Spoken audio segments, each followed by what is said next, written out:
Fr Claudio Doglio presents Siamo tue creature, e cillo del gran Giule, che manto tuo regale. The Passion of Jesus according to Matthew,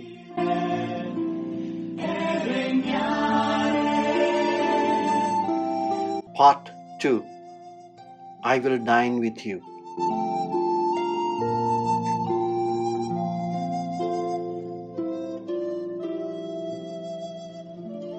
The Passover of Jesus must be prepared.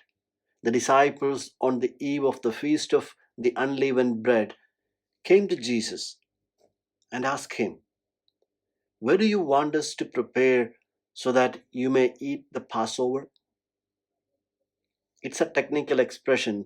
To eat the Passover means to eat the Passover lamb. It seems that only Jesus eats the Passover. The disciples are willing to do what he wants. They are willing to prepare his Passover, but it is Jesus who eats the Passover. Nothing is specified about the lamb. Nothing is specified about the precise details of the host's house, but reference is made to the Passover meal as a figure of the Eucharist, of the typical Eucharistic celebration of the Christian Church. Jesus gives some indications but no details. Matthew omits all the details. In the city, they must go to a man, no matter who he is, or the name or the location of the house. He is not interested in writing a chronicle. He is interested in the meaning. The disciples are to say to such a man who will welcome the community. The Master says, "My hour is near. I will celebrate the Passover in your house with my disciples." Jesus is described as the teacher. This is an important pre-Easter Christological title. He is the one who teaches how to live and the one who knows things even before they happen. He knows that his kyrios, the good opportunity, is near, is at hand. It is a significant theological expression. We find it at the beginning of the book of Revelation when it is said that the time is near. The time of Jesus is the decisive moment of his Passover. It is the appointed time. It is the good time. It is the event that Jesus and the Father make the occasion auspicious for the salvation of humankind. Jesus wants to prepare the Passover for you. I will celebrate the Passover with you. It is an important nuance that the evangelist writes in his narrative to help us bring the event up to date.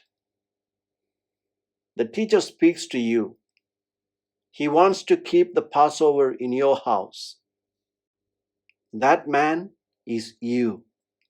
Jesus comes with his disciples to eat the Passover with you. And the disciples did as Jesus had commanded them. It is a formula that is repeated many times in the Old Testament. It's the scheme of command and execution. It is God who commands, and his servants obey and execute. And the disciples do what Jesus said and prepare for the Passover. It doesn't specify what kind of preparation. The 12 are commended to prepare the Passover, and in the evening, the 12 sit down to eat with Jesus. Matthew says nothing about the supper nor the rites of the Passover tradition. He does not mention the lamb because most likely there was no paschal lamb at that supper. Jesus anticipated the festive gathering, anticipated the date of the Passover feast. He did not have the lamb sacrificed in the temple because Jesus is the lamb. Matthew's full attention at the beginning of the supper lies in revealing that one of the 12 will betray the master. The disciples are deeply saddened and one by one ask him, "Is it I, Lord?" The word Kyrios, which we translated as Lord, in the biblical tradition is the very name of God. To address Jesus with this title means to acknowledge him as God, a title of honor and great respect. Judas, who is the one who delivers him, when he asks the question, he doesn't use the term Lord, which implies an act of faith, but he asks, "Is it me, Rabbi?" He adopts the term teacher in the Hebrew form. It's a sign that indicates his attachment to the old scheme. He does not believe in Jesus as Lord. He respects him as a rabbi and defies him. This is Judas' sin, not trusting Jesus. It is he that delivers the Son of Man, and it is a project that is fulfilled as it is written about him. And yet, Judas is not the man of the fatal destiny because he is responsible for his choice. He is the one who puts his hand on the plate with Jesus as one of the friends, one of the confidants, is one of those who goes to the table of those who share the Eucharistic meal. And he is a confidant, not in a good sense, but in a bad sense. He puts Jesus in the hands of his enemies so that they may eliminate him because he opposes Jesus. Hence the woe on that man. It is a lamentation, not a threat. Woe to that man means poor man. Judas is responsible for a choice, for a rejection. Is the disciple who defies Jesus, does not trust him but criticizes him, provokes him, turns him in to force him to do what Judas would want. The disciples must do what Jesus commanded. Judas, on the other hand, is outside the group. He does not do what Jesus wants, but fights against him. It is the denial of his birth. It is the rejection of his rebirth. And Jesus reveals with affection and great pain that he knows the situation well. Judas, the betrayer, asks him, "Is it I, Rabbi?" He answers him unequivocally, "You have said it.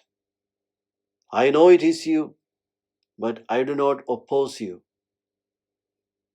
I give myself into your hands. What is written is fulfilled. The Father's plan of the Son is fulfilled. Man's responsibility remains." It is the invitation that the evangelist makes us about the commitment to prepare for the Passover. Because Jesus wants to make his Passover with you in your house. Prepare your welcome for him. On the first day of the Feast of Unleavened Bread, the disciples approached Jesus and said, "Where do you want us to prepare for you to eat the Passover?" He said, Go into the city to a certain man and tell him, the teacher says, my appointed time draws near. In your house I shall celebrate the Passover with my disciples."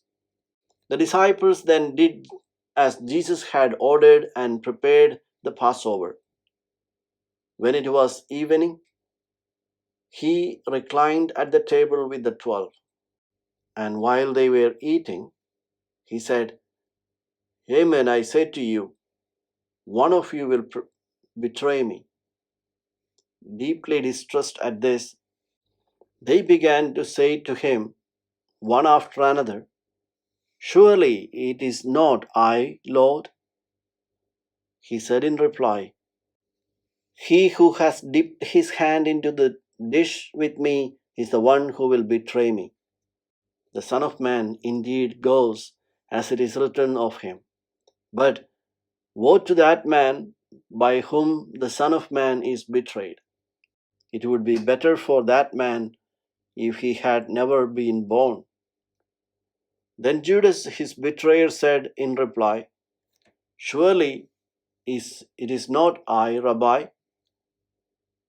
He answered, "You have said so."